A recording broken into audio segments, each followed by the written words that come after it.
Hey, welcome to another great Jeep project by my two hands. Hey, you ever have trouble with this? What this is your multifunction switch in your Jeep. It's got all this stuff on there. Does a turn signal, does your brakes. If you pull this out, you get fog lamps. You see how that goes in and out? You get fog lamps. That's the problem with mine. Inside here, there's a bunch of plastic parts.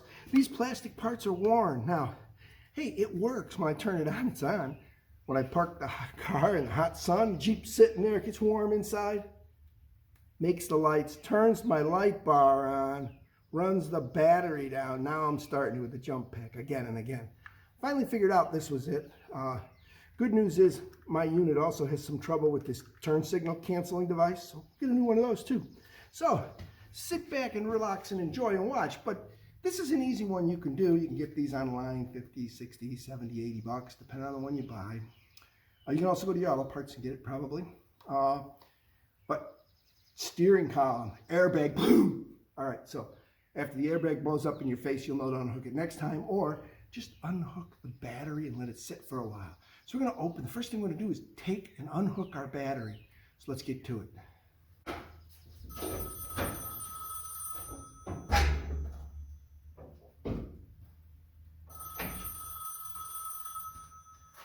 Don't ever be tempted to put this against your window. Now you see those Jeeps, the dent in the hood?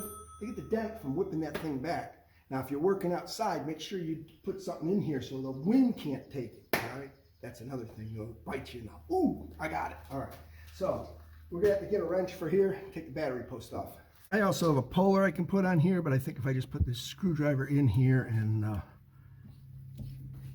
pry the lead a little, now it should pop. Yep, see, pop right easy. All right, now there we go, that's off. We're gonna tuck it beside the battery there. This is a safety first part so the airbag don't go boom. Hey, welcome back. Now we're inside the vehicle. And what we have to do is first, see that keyhole right there? If you've got one of these where the keyhole sticks out beyond this plastic here, you will have to go through a small hole here, make sure the key's in the run position, push the little button, pull the cylinder out, all right? In my case, you can see I can't start it, took the battery loose, take the key out, throw it on the dash. So now it's ready to come off. Now you got a lever here where you can tilt the steering wheel. So what I'm gonna do is tilt the steering wheel all the way up first, all right? And then underneath here, I'll show you two holes. So you can see the two holes. One is here, the other one's over here. Take a screwdriver and take the screws out of there. We believe it's a Phillips. Note here, there's this grommet, all right? You can see how the grommet was on there. This little lip, I don't know if you can see the little lip here, but this little lip goes forward. So what we're gonna do is take that off, all right? Whoop, here we go, it's off. So we're gonna keep that right in that place, and we are gonna grab the other switch, and we're gonna push this on right away in the correct way. You don't wanna make a mistake here. All right, you can see the holes are right here. Come up here and yeah, it's a Phillips.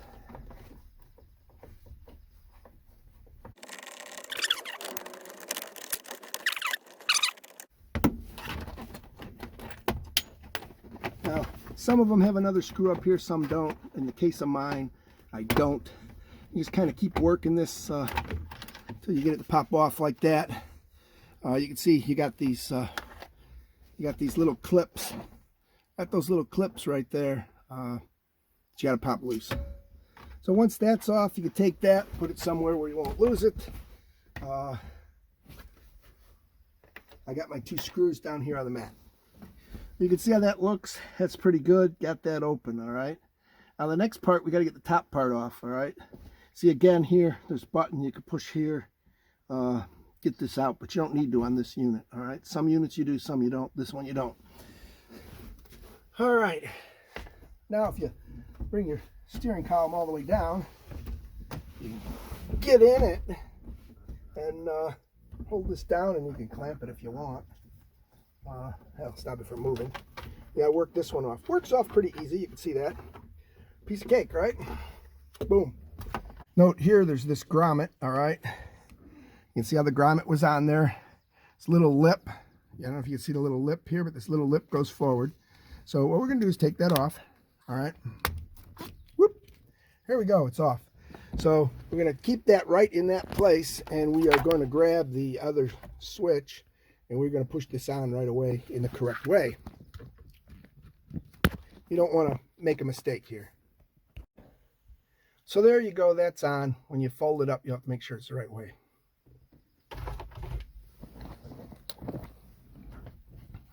Now when you come up here, look at that. Oh, you got Torx screws. See, you got two size Torx screws. I believe that's a 20, and that one might be like a 10 or something like that, or really small there. We'll figure it out. But you also got to unhook these wires back here. Hopefully you can see them wires in there. I'll try to set up the camera and make sure you can see one of those.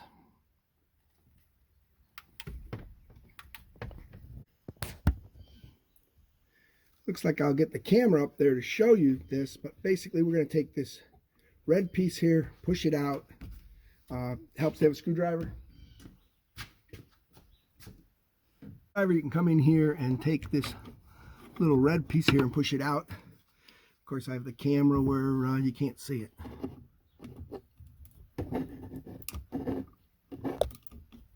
But I'll get it pushed out when the camera's out of the way. Then you push down on the little green tab, and that will unplug when you push the little gray tab there. Same thing on the other side. All right, so you can see the little red tabs out there, and the little red tab should be out on this one too, if I can get you in there. All right, so you can see the little red tab is out on that one too, if you can see that very well. It's hard to see in there. But they're both out, so now you can push down on the gray tab.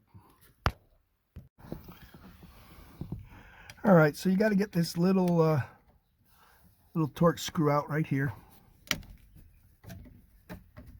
Keep in mind, my wires are still hooked up, so I'm going to have to work on getting them loose once this is out. I just couldn't get my fat hands in there.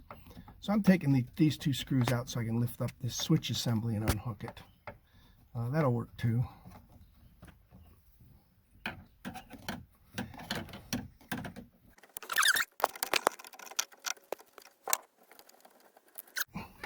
So the screws are out. This will come loose. All right, see how it popped up out of there? Now we can get a little more space in here to unhook our wires. So we'll get our wires unhooked now. So we'll bring you back when we get it out. All right. So once you get the wires here out, both of them are unhooked. You can jiggle this thing, get it out of here. So it comes out pretty easy. All right. Let's go out on the bench and we'll show you what we got to change on this now. That's one problem, but you got to take things off of here. All right. One, we've got to do the wiper switch. Got to go over here. That'll be easy. Got to get a Torx screw. But the other thing you got to remember is you got this relay back here.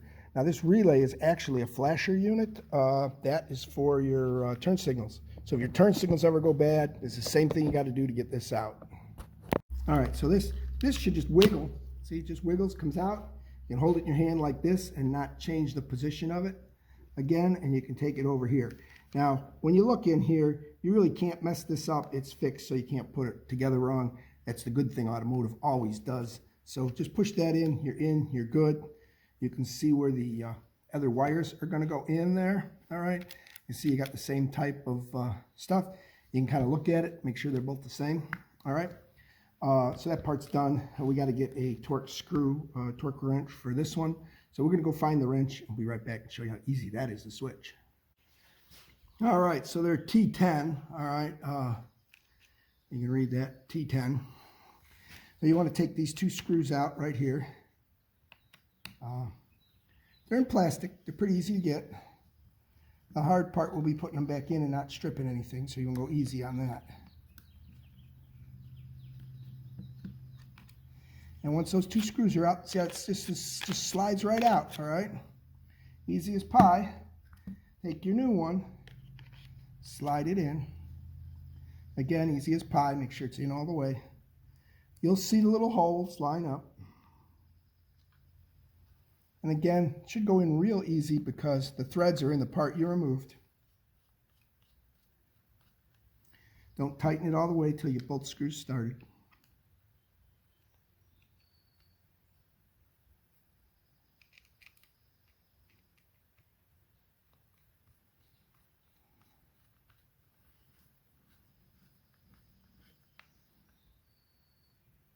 just good and snug. You don't want to strip them out. They don't hold anything. They just stop it from sliding out, all right? So that just stops that from sliding out. It does not hold it from moving it, all right? So we're ready to put this back in the vehicle. We've got our flasher in. We've got this. We'll drop it over. We can put these 2 screws back in, the ones that are up here, into the column. Then we can plug our wires in. We can put our cover back on.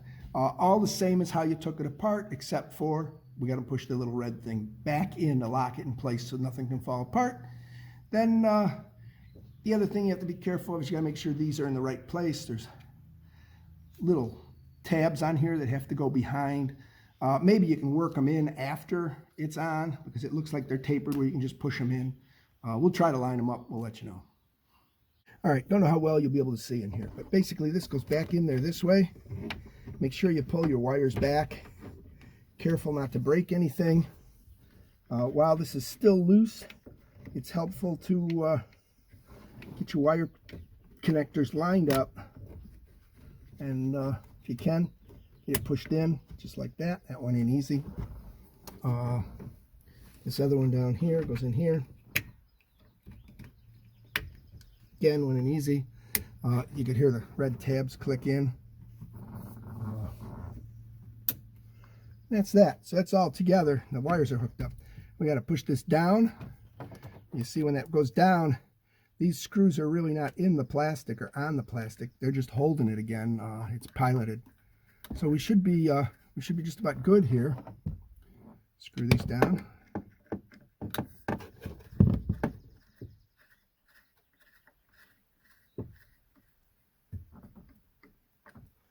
All right.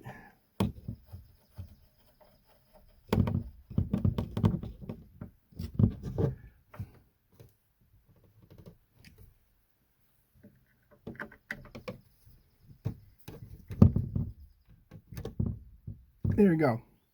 Now we got to get the top cover back on.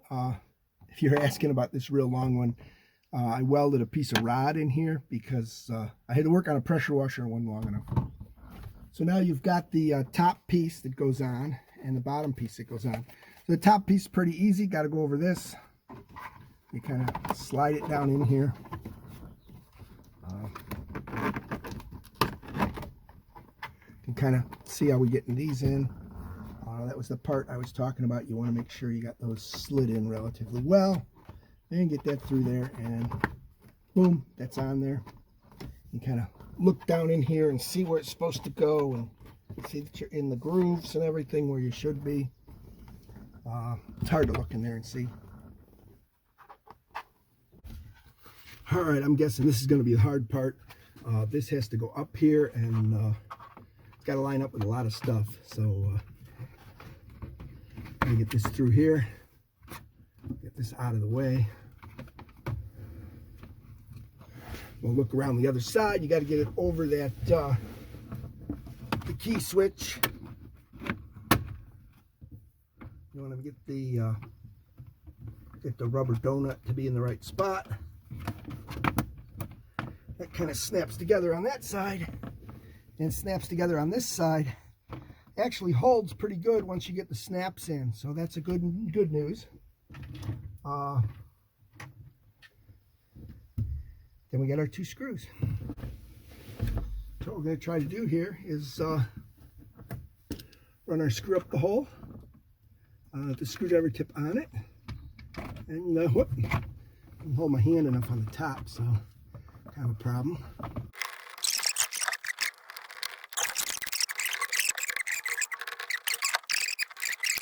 All right, the next thing you got to do is hook that battery back up.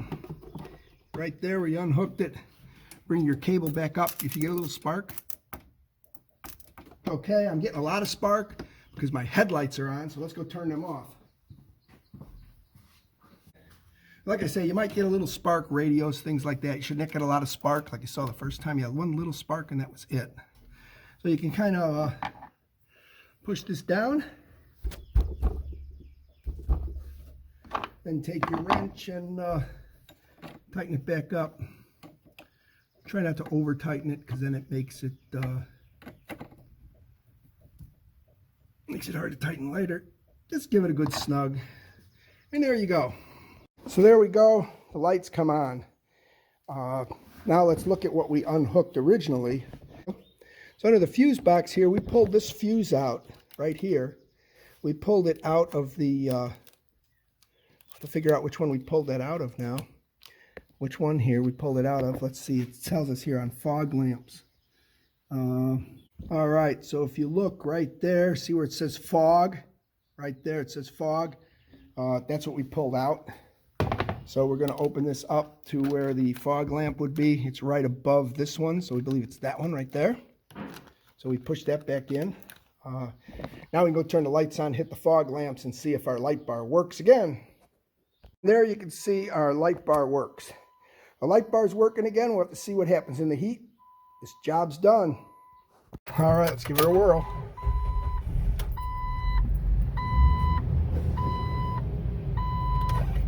Turn signal works. Cancels off. Turn signal works. Cancels off. Excellent. Not bindy like it was before. The parking lights come on.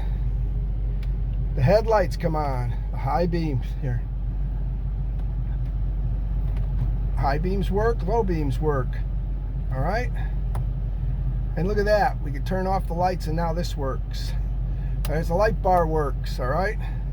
And we can turn off all the lights and it doesn't work, but if we turn on the marking lights, you can turn on the light bar.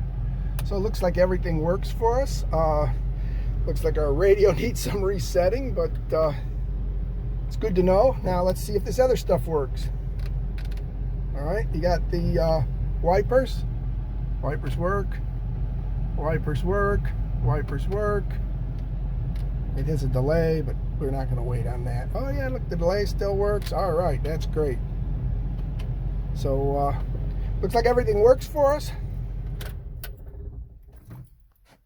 All right, so there you go, how to fix your turn signals or your multifunction switch on your Jeep. TJ, the same thing will happen on a Wrangler. So hey, don't forget to like and subscribe, post notifications on. See you in the next video.